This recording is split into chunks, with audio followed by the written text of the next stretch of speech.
नागपुर में मीडिया से बातचीत के दौरान कांग्रेस विधायक विकास ठाकरे ने विकास निधि के कार्यों में कथित अनियमितताओं का आरोप लगाते हुए नगर प्रशासन पर निशाना साधा। उन्होंने कहा कि विकास कार्यों में पारदर्शिता नहीं बरती जा रही है और पूरे मामले की निष्पक्ष जांच होनी चाहिए। वहीं नागपुर की बिगड़ती सफाई व्यवस्था पर भी चिंता जताते हुए उन्होंने कचरा प्रबंधन में लापरवाही के लिए जिम्मेदार अधिकारियों और एजेंसियों पर सख्त कार्रवाई की मांग की है। चलिए एक नजर डालते हैं उनके विस्तृत बयान पर। विकास कामाचे 3-3 लाखाचे तुकडे करून जवळपास करोडो रुपयाचा निधी जो वापरण्यात आला तर त्याच्यात स्पर्धा झाली नाही, त्या टेंडर झाले नाही आणि इस्टिमेटवर 4-5 दिवसाच्या आतच ही प्रक्रिया पूर्ण करण्यात आली आणि एकाच विशिष्ट कंत्राटदाराला देण्यासाठी हे झालं आहे। अशाच पद्धतीनं आता आपण पाहता की हिवाळी अधिवेशन समोर आहे।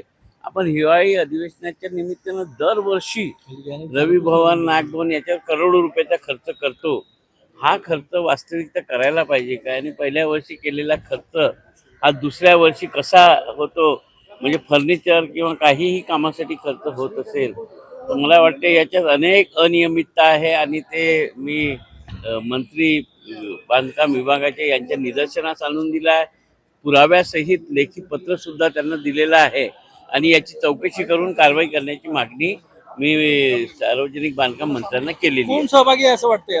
याच्यात सगळे एक्झिक्युटिव्ह इंजिनियर तर खालचे इंजिनियर सगळेच आणि कंत्राटदार हे मिळूनच अशा प्रकारच्या घटना घडतात आणि मला वाटतं की स्पर्धा झाली पाहिजे कुठेही आणि एकच काम आहे ते तुकड्या तुकड्यात देणं हा गुन्हा आहे आणि याची चौकशी करण्याचे आदेश मंत्री साहेबांनी दिलेले आहे। चौकशी अंती काय येते आपण समोर पाहू।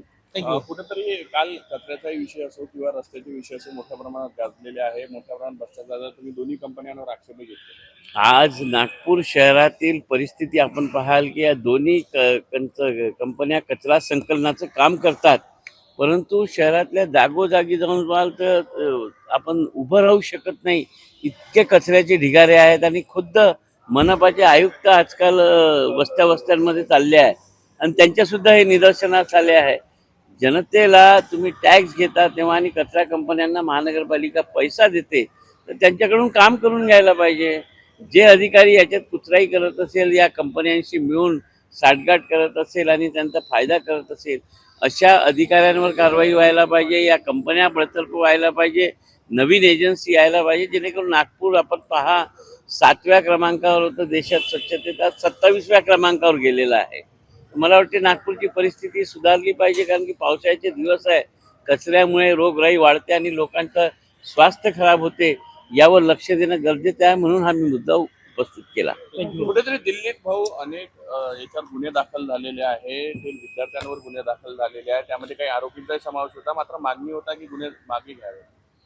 आता कसं आहे, हे दिल्लीचं मॅटर आहे, त्या आंदोलनामध्ये कोण होता, गुन्हेगार होता की सगळी संबंधित यंत्रणा करेल, परंतु लोकशाहीमध्ये कुठल्याही विषयावर आवाज उठवणं हा जनतेचा अधिकार आहे, तो उचलला आहे त्यांनी।